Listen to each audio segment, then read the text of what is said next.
Cette vidéo vous renseignera sur les soins prénatals et un mode de vie sain pendant la grossesse. Si vous êtes enceinte ou envisagez de le devenir, ces renseignements s'adressent à vous. Les soins prénatals font partie de l'aide dont vous pourrez bénéficier pour rester en santé tout au long de votre grossesse. Ces soins comprennent des visites régulières chez votre fournisseur de soins de santé, à raison d'une fois par mois jusqu'à la 28e semaine de grossesse. Ensuite, vos visites auront lieu plus fréquemment, généralement toutes les 2 semaines jusqu'à la 36e semaine de grossesse. Au cours du dernier mois, ces visites se dérouleront une fois par semaine. Vos visites prénatales vous offriront l'occasion de poser des questions et de discuter avec votre fournisseur de soins de santé de toute préoccupation que vous pourriez avoir. Il est recommandé de préparer par écrit vos questions et les sujets que vous voulez aborder avec le fournisseur de soins. Si vous prévoyez de devenir enceinte ou si le résultat de votre test de grossesse est positif, communiquez avec votre fournisseur de soins de santé pour fixer votre premier rendez-vous.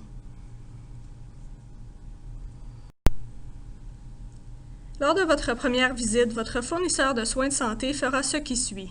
Examiner vos antécédents médicaux, effectuer un examen physique général, ordonner des analyses de sang, effectuer un test PAP si nécessaire et des prélèvements vaginaux à des fins d'analyse, vous demander d'offrir un échantillon d'urine, vous peser et mesurer votre taille, discuter des tests de dépistage génétique optionnels et vous donner des informations sur les vitamines prénatales. Les visites de suivi seront plus courtes que votre rendez-vous initial. À certaines visites, votre fournisseur de soins de santé vous pèsera et vérifiera votre tension artérielle. Il pourrait mesurer la hauteur de votre utérus pour voir comment le bébé se développe, écouter le rythme cardiaque du bébé et vous demander un échantillon d'urine. Lors de vos visites ultérieures, votre fournisseur de soins de santé vous parlera des tests que vous devrez subir, notamment une échographie vers la 20e semaine pour vérifier la position du placenta et le développement du bébé. Une épreuve de charge en glucose, elle sera réalisée entre la 24e et la 28e semaine. Ce test mesure la réaction de votre organisme par rapport au glucose. Si votre groupe sanguin est de type RH négatif, vous recevrez une injection d'immunoglobuline RH vers la 28e semaine. Pendant la grossesse et l'accouchement, il arrive parfois qu'une petite quantité de sang du bébé puisse traverser le placenta pour circuler dans le sang de la mère. Si ce phénomène se produit entre un bébé RH positif et une mère RH négatif, le système immunitaire de la mère percevra le sang du bébé comme un corps étranger et produira des anticorps qui détruiront les cellules sanguines du bébé. Cette situation peut poser un problème lors de futures grossesses. Dépistage du streptocoque du groupe B se fait entre la 35e et la 37e semaine. Le streptocoque du groupe B est une bactérie qui peut vivre dans l'organisme ou sur la peau. Cette bactérie est présente chez environ 10 à 35% des femmes enceintes. La bactérie ne présente aucun danger pour la mère, mais elle peut provoquer une infection chez le bébé. Si vous êtes porteuse de cette bactérie, votre médecin de famille vous prescrira un antibiotique par voie intraveineuse pendant votre travail, afin d'éviter que le bébé ne soit infecté. Il est très important que vous vous rendiez à l'hôpital si vous pensez que vous avez perdu vos os ou que vous avez commencé à avoir des contractions.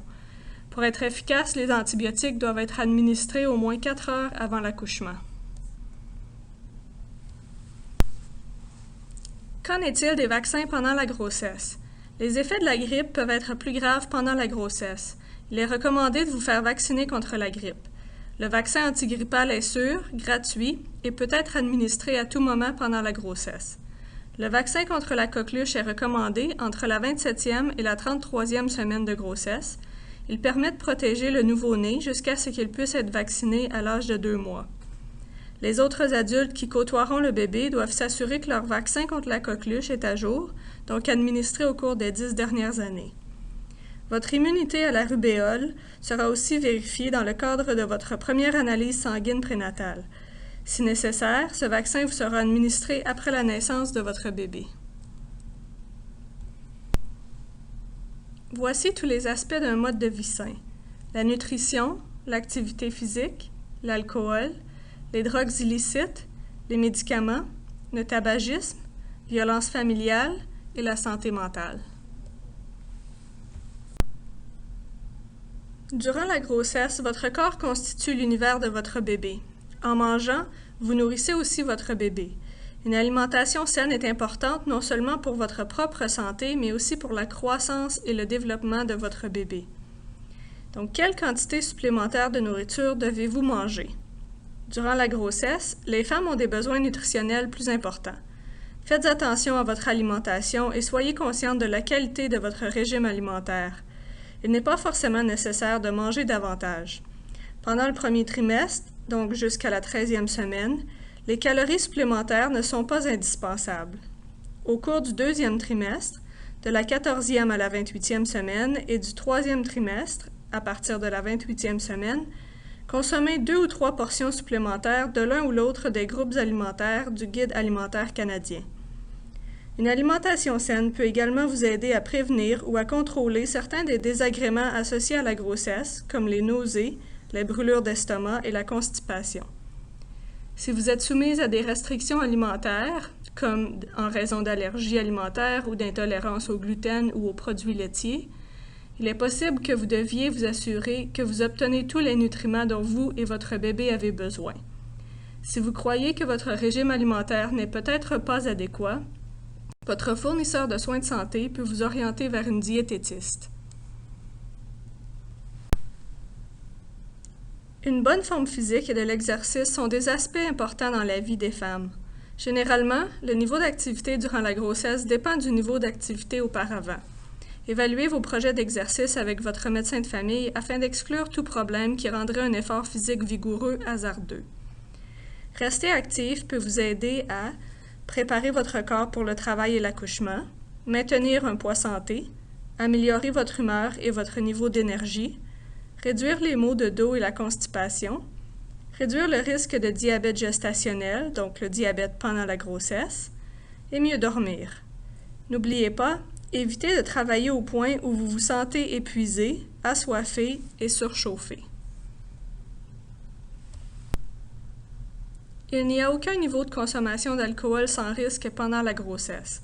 Pour éliminer tout risque, les femmes doivent cesser complètement de boire de l'alcool au cours de leur grossesse. Si vous fumez, il est important de trouver du soutien et des stratégies pour cesser ou réduire votre tabagisme immédiatement. Les cigarettes électroniques ne sont pas sans danger durant la grossesse. Les timbres à la nicotine présentent moins de risques pour votre bébé, mais ils introduisent quand même une substance chimique dans votre corps. Pour éviter que ces substances chimiques nocives ne se retrouvent dans votre corps, envisagez d'arrêter de fumer immédiatement si possible ou de réduire progressivement votre consommation. Même si les effets du tabagisme sur votre santé et celle de votre bébé sont plus graves si c'est vous qui fumez, la fumée secondaire est également très nocive pour vous deux. Si vous fumez, vous vous exposez à des risques plus élevés de fausses couches, bébés prématurés, faible poids à la naissance et nourrissons plus susceptibles d'être malades, enfants mort-nés et la mort subite du nourrisson. Le fœtus a besoin de bonnes réserves d'oxygène et de nourriture qu'il obtient du sang de la mère. Les substances chimiques présentes dans la fumée de tabac rendent le sang de la mère moins apte à transporter l'oxygène. Ce n'est pas parce que le cannabis est légal que son utilisation pendant la grossesse ou l'allaitement n'est pas sans risque. Bien que les recherches ne nous donnent pas encore toutes les réponses sur les effets du cannabis ou du cannabidiol, le CBD, sur la grossesse et le développement du bébé, nous estimons pour l'instant qu'aucune quantité de CBD n'est sans risque. Le cannabis sous toutes ses formes peut affecter le développement du cerveau de votre bébé et peut entraîner des problèmes d'apprentissage et de comportement qui dureront toute sa vie. Certaines études ont montré que la consommation de cannabis pendant la grossesse et l'allaitement peut être associée à un risque accru pour les problèmes suivants: le travail prématuré, un faible poids à la naissance, les problèmes d'apprentissage, de développement et de comportement à court et à long terme, notamment les faibles résultats des tests de QI, l'impulsivité et l'hyperactivité pendant l'enfance dont certains peuvent persister à l'âge adulte. Problèmes de santé à long terme liés à la santé cardiovasculaire et mentale. Nous travaillons fort pour comprendre la science, mais certains aspects nous échappent encore. En attendant, la meilleure option pour vous et votre bébé est de ne pas consommer de cannabis pendant la grossesse et l'allaitement. Pour les drogues de rue, il est important de comprendre que la consommation de drogues de rue à tout moment de la grossesse peut nuire au développement du bébé. Si elles sont consommées régulièrement, certaines de ces drogues peuvent entraîner une dépendance chez le bébé à la naissance. Si vous avez un problème d'alcool ou de drogue de rue, informez-en votre médecin de famille. Demandez de l'aide auprès de votre médecin de famille, du service de santé local ou d'une clinique spécialisée dans les problèmes de drogue et d'alcool. Puis-je prendre des médicaments en toute sécurité pendant ma grossesse? Vous ne devez prendre aucun médicament pendant votre grossesse, à moins d'avis contraire de votre fournisseur de soins de santé. Si vous preniez des médicaments sur ordonnance pour un problème médical diagnostiqué avant votre grossesse, consultez votre fournisseur de soins de santé dès que possible pour savoir si vous pouvez continuer à prendre ces médicaments en toute sécurité. Qu'en est-il des remèdes naturels ou à base de plantes? De nombreuses personnes utilisent des produits naturels ou à base de plantes en supposant qu'ils présentent moins de risques que d'autres options. Très peu de ces produits ont été évalués pour leur innocuité pendant la grossesse. Bien qu'ils soient considérés comme naturels, ils peuvent contenir des ingrédients qui sont nocifs pour le bébé. Consultez toujours votre fournisseur de soins de santé avant de prendre l'un de ces produits. La grossesse peut exposer la femme à une période de grande vulnérabilité, voire à la violence conjugale en raison de changements liés aux exigences physiques, émotionnelles, sociales et financières. Il peut s'agir de préjudices physiques, sexuels ou émotionnels. La violence conjugale peut commencer ou s'aggraver pendant la grossesse et après la naissance du bébé. Personne ne mérite d'être victime de violence. N'importe qui peut devenir victime de violence conjugale. Il est important de demander de l'aide si vous êtes aux prises avec la violence conjugale. Parlez-en à votre médecin de famille, à une infirmière ou au personnel d'un refuge pour femmes ou d'un centre de crise. La violence conjugale durant la grossesse affecte à la fois la femme enceinte et le fœtus. Cette violence entraîne des risques, comme la fausse couche, la naissance d'un bébé prématuré ou de faible poids, d'autres problèmes postnatals. Une femme sur 6 subit de la violence conjugale durant la grossesse. Vous n'êtes pas seul, il y a de l'aide. La grossesse peut être une période difficile dans la vie d'une femme. Vous vivez de nombreux changements. Votre corps, vos hormones, votre mode de vie et vos relations personnelles. Vous êtes fatigué. On s'attend à ce que vous vous sentiez enthousiaste et heureuse à l'idée de l'arrivée prochaine d'un bébé, mais ce n'est pas forcément le cas. Les femmes enceintes peuvent être exposées à des problèmes de santé mentale pour de nombreuses raisons, notamment si elles ont déjà subi des violences physiques ou sexuelles, si elles ont des antécédents de dépression ou d'anxiété, ou si elles ont peu ou pas de soutien social. Si vous avez des préoccupations liées à votre santé mentale, consultez votre fournisseur de soins de santé. Votre plan de soins pourrait inclure de la médication, des conseils ou une combinaison des deux. Si vous vous sentez dépassé ou si vous avez des idées d'automutilation, parlez-en à votre partenaire, à votre famille et à vos amis. Consultez votre fournisseur de soins ou rendez-vous au service d'urgence le plus proche. Il est aussi reconnu que certains partenaires peuvent développer une dépression. Au cours de votre grossesse, vous remarquerez de nombreux changements dans votre corps. Vos seins, par exemple, peuvent grossir et être sensibles, et les aréoles peuvent devenir sombres. C'est la façon dont votre corps se prépare à l'allaitement. De nombreuses femmes remarquent des changements au début de la grossesse, mais d'autres constateront que les changements dans les seins se produisent après la naissance du bébé. Si vous remarquez une nouvelle bosse ou si vous avez des inquiétudes, parlez-en à votre fournisseur de soins de santé. Il est normal de vous sentir fatigué. La fatigue est particulièrement marquée au début de la grossesse. Elle résulte de l'énorme quantité d'énergie que votre corps dépense pour s'adapter. L'une des hormones de grossesse, la progestérone, a un effet sédatif. Vous pouvez également vous sentir fatigué à la fin de votre grossesse en raison de l'énergie que vous utilisez pour porter le poids du bébé. Écoutez votre corps lorsque vous sentez que vous avez besoin de vous reposer ou de faire une sieste. Prenez votre temps et reposez-vous avant d'être trop fatigué. Prenez bien soin de votre santé. Mangez bien et restez active.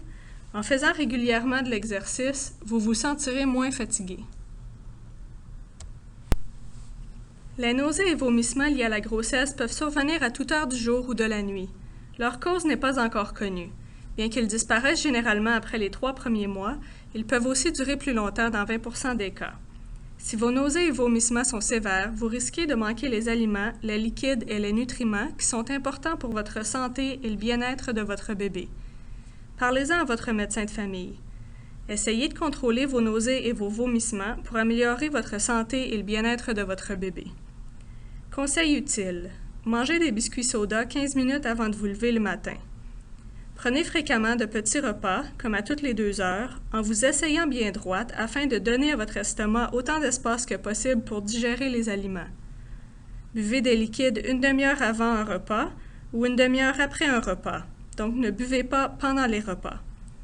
Buvez suffisamment de liquide pendant la journée pour éviter d'être déshydraté et buvez de petites quantités à chaque fois. Levez-vous lentement et ne vous allongez pas immédiatement après avoir mangé. Si possible, ne sautez pas de repas. Essayez de manger des aliments froids plutôt que chauds. Il est possible que l'odeur des aliments froids ne soit pas aussi forte que celle des aliments chauds. Évitez les aliments gras et épicés. Si possible, demandez à quelqu'un d'autre de préparer les repas. Reposez-vous bien. Essayez de faire une sieste pendant la journée, car la fatigue a tendance à augmenter les nausées. Évitez les endroits chauds. La sensation de chaleur peut aggraver les nausées. Il peut être utile de humer des citrons ou du gingembre. Si ces méthodes ne vous aident pas, vous pouvez prendre des antiacides. Parlez-en à votre médecin de famille. Les traitements d'acupression peuvent aussi vous aider.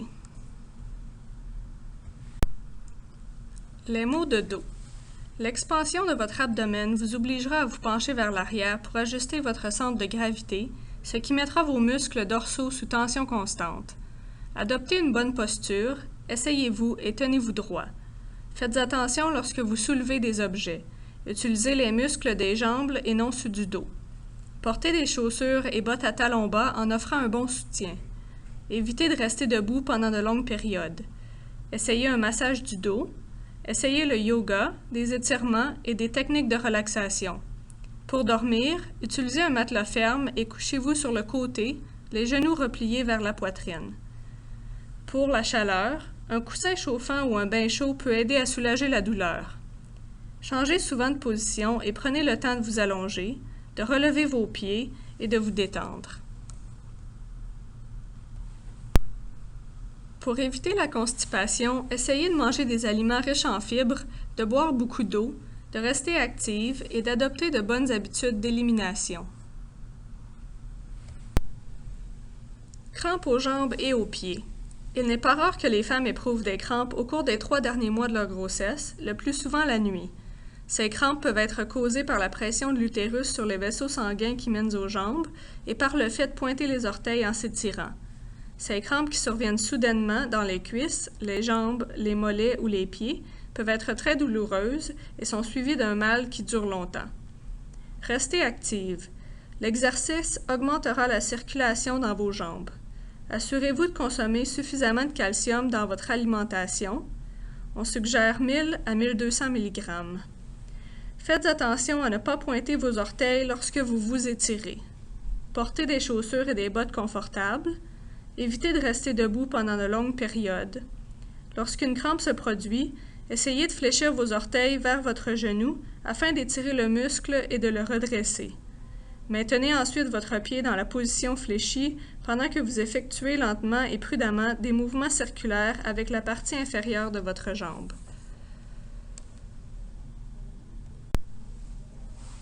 Douleur à l'aine. Au fur et à mesure que le fœtus se développe, le ligament rond qui maintient l'utérus en place entre parfois en spasme lorsqu'il s'étire. Le spasme peut ressembler à une douleur lancinante à l'un ou aux 2 côtés de votre abdomen inférieur, ou à une douleur sourde. Ces spasmes sont plus fréquents au cours du 2e trimestre. Conseils pour aider à prévenir ces spasmes. Maintenez une bonne posture. Évitez de rester debout pendant de longues périodes. Évitez de vous retourner rapidement à partir de la taille. Lorsque vous ressentez une douleur, penchez-vous vers la zone endolorie pour aider à réduire la tension dans vos muscles. Allongez-vous et reposez-vous. Si la douleur persiste ou s'aggrave et que le changement de position ne vous soulage pas, consultez votre médecin de famille. Enflure. Au cours de votre grossesse, la quantité de sang et d'autres liquides dans votre corps augmentera. Ce liquide normal peut provoquer une légère enflure de vos jambes, de vos pieds et de vos mains. Évitez de porter les vêtements et bijoux serrés. Visez une prise de poids lente et régulière. Évitez de rester debout pendant de longues périodes. Évitez de vous croiser les jambes en position assise. Reposez-vous autant que possible. Il peut être plus difficile de le faire par temps chaud. Consultez immédiatement votre médecin de famille si vos mains et votre visage deviennent soudainement ou fortement enflés ou engourdis. Un essoufflement peut survenir à tout moment durant la grossesse. Vous le remarquerez peut-être davantage lorsque votre utérus, en grossissant, commencera à s'appuyer contre votre cage thoracique, laissant ainsi moins de place à la dilatation de vos poumons. L'essoufflement disparaît généralement lorsque le fœtus descend dans le bassin de la mère. Chez les nouvelles mamans, cela se produit généralement environ 2 semaines avant le début du travail. Une bonne posture donne à vos poumons le plus d'espace possible. Essayez d'utiliser plusieurs oreillers pour appuyer votre tête. Aérez bien les pièces afin de respirer de l'air frais. Prenez beaucoup de repos et évitez les efforts excessifs. Informez votre médecin de famille de vos symptômes, car l'essoufflement peut également être un symptôme d'un faible taux de fer dans le sang. Raison de visiter votre fournisseur de soins de santé ou l'hôpital. Tout au long de votre grossesse, il y a plusieurs raisons pour lesquelles vous devrez vous rendre chez votre fournisseur de soins de santé ou à l'hôpital. Les signes du travail sont présentés dans la vidéo 2. Diminution des coups de pied ou des mouvements du fœtus. Chaque jour, le fœtus aura des moments d'activité et des moments de calme.